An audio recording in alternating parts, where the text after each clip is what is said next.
About 2.5 weeks ago, I upgraded from this Apple Watch SE1 right here that I bought almost 3 years ago to this Apple Watch SE3, why is Siri open, that I got about 2.5 weeks ago. This watch is way better than my old watch ever was.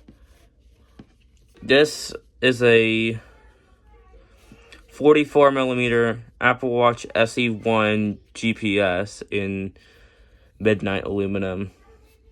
This is a 40mm Apple Watch SE3 in the midnight aluminum color. I know it's smaller by about 4mm, but who cares? I'm gonna get some angry comments that are asking me, why do you have your watch just did a little crown off to the left upside down? Well, that's how I prefer it. This, even though this might look normal with the digital crown at the top towards the right, I like the left side better. For me personally, I like the left side better. Anyway, yeah, and the bands are different too. I'm gonna probably also get some comments down below that are like, why didn't you switch your old band to your new watch? Well, obviously, since this watch is a 40mm, not a 44mm variant, the bands don't fit. Well, rather they do fit. It'll just look weird.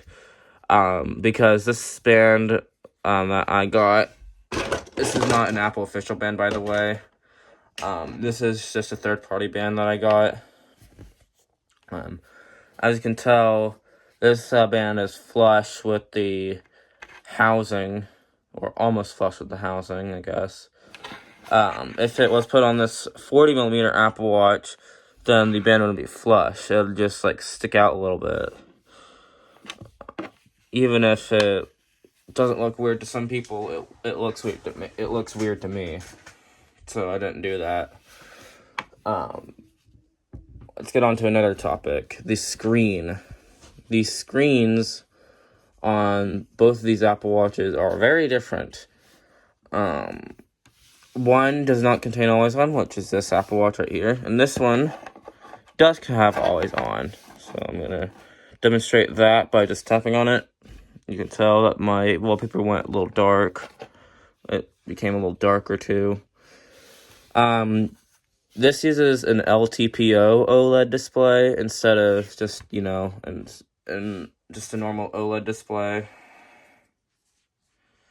Obviously, if you know, the LTPO display tech is how the display is refreshing. This just uses normal first generation LTPO. This one doesn't even have LTPO to begin with, so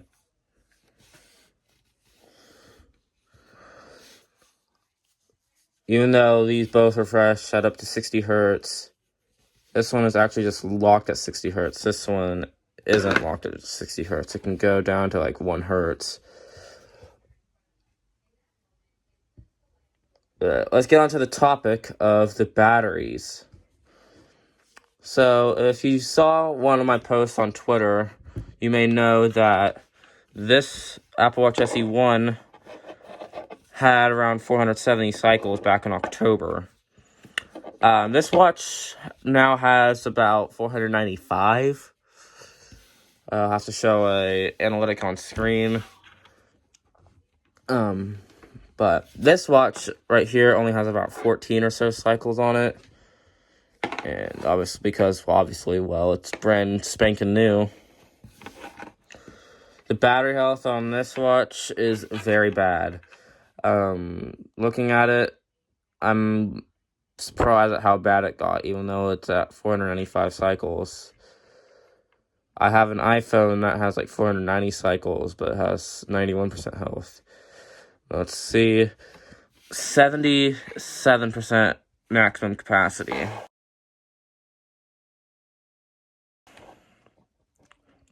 My camera can focus. 77, which is horrible. This one is still on 100, as we will see here shortly.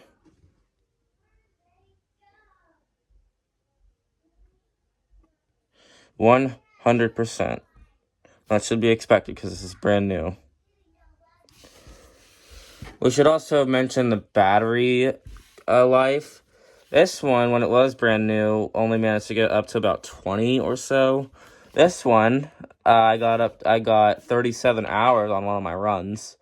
Right now, averages around like a day, sometimes about 30 hours. This one, after it started degrading really badly, it only managed to get up to like between 14 and 18 hours, which I guess is on par with what it was, when it was first released. But the chips inside of them are much different. This one uses an Apple S5, which is released with the Series 5 in 2019, even though this watch is from 2020. It was released in 2020. This watch, however, uses the Apple S10, which is found in the Apple Watch Series 11, and I guess the Series 10. So, the OS is also very different. This watch right here, my SE1, runs watchOS 10.6.1, which was released almost 2 years ago. As you can see, it does not have any more updates. This watch, however, is running watchOS 26.3 beta. You may be asking, dude, why are you running watchOS betas on your Apple Watch, on your main Apple Watch? Well, I like how I'm on the latest stuff. See, as you can see, it's really hard to see, but it's 26.3 23S5586D, which is just a special version of watchOS 26.3 beta. Oh yeah, this is also a GPS model. I did not go out for the cellular model because it's going to be more expensive, plus my carrier does not support that. This one is also GPS as well. The sensors are kind of different, but even though they're both second generation optical heart rate sensors, they seem to track a lot differently than I was expecting. When I was using this watch, from about August 2023 when I first got it, towards about last year, well, not really last year, we should just say around August 2024, so when it was about a year old, the heart rate tracking was all over the place. Like, it was like 4 minutes to an hour, like, it was all over the place. This watch, however, really tracks differently than that. It tracks excellently, if that's even a word.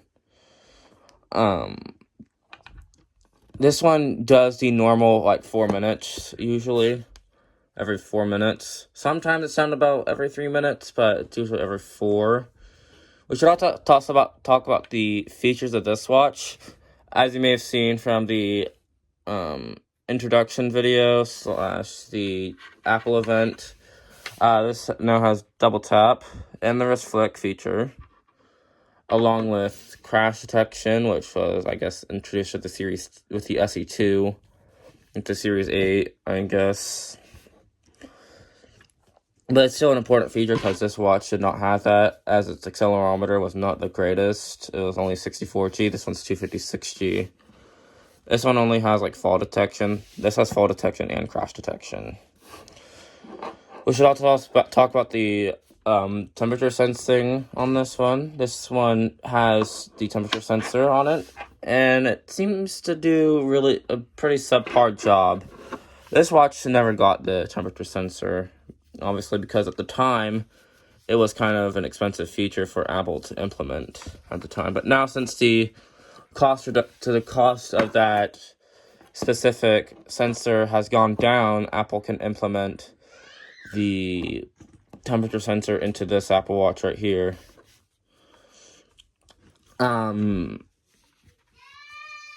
This also has the breathing disturbances feature, which I believe is an OS feature. Actually, it might be an Apple Watch feature. I'm not really sure.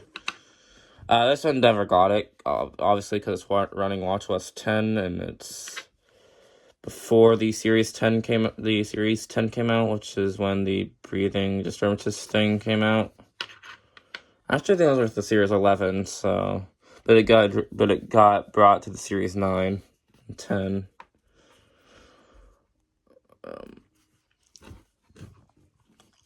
The durability of this watch was, I guess, okay, per se.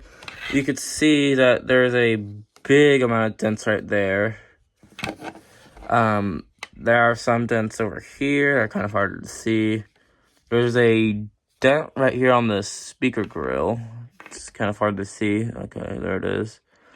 And the screen is extremely scratched up, as you can see. This watch seems to be a lot more durable. There is like one like really tiny little scratch around right here on the screen, but the case hasn't dented itself yet, hasn't been dented yet, because obviously this is a lot smaller, and obviously it's gonna last a lot longer. This one is a lot bigger, as you can see. Really hard to see. This one is a lot bigger. Let me just demonstrate that.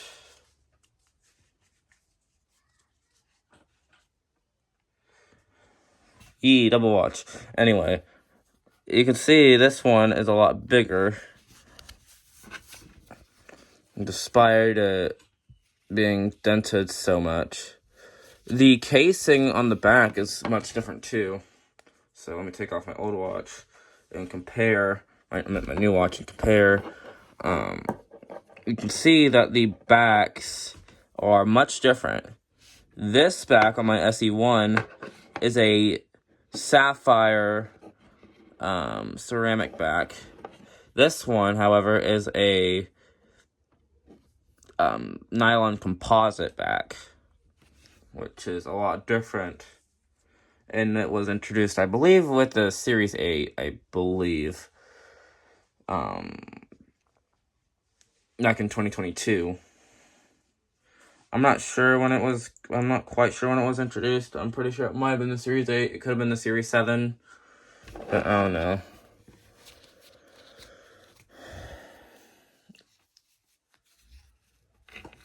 Since this was stuck on WatchOS 10, and oh my god.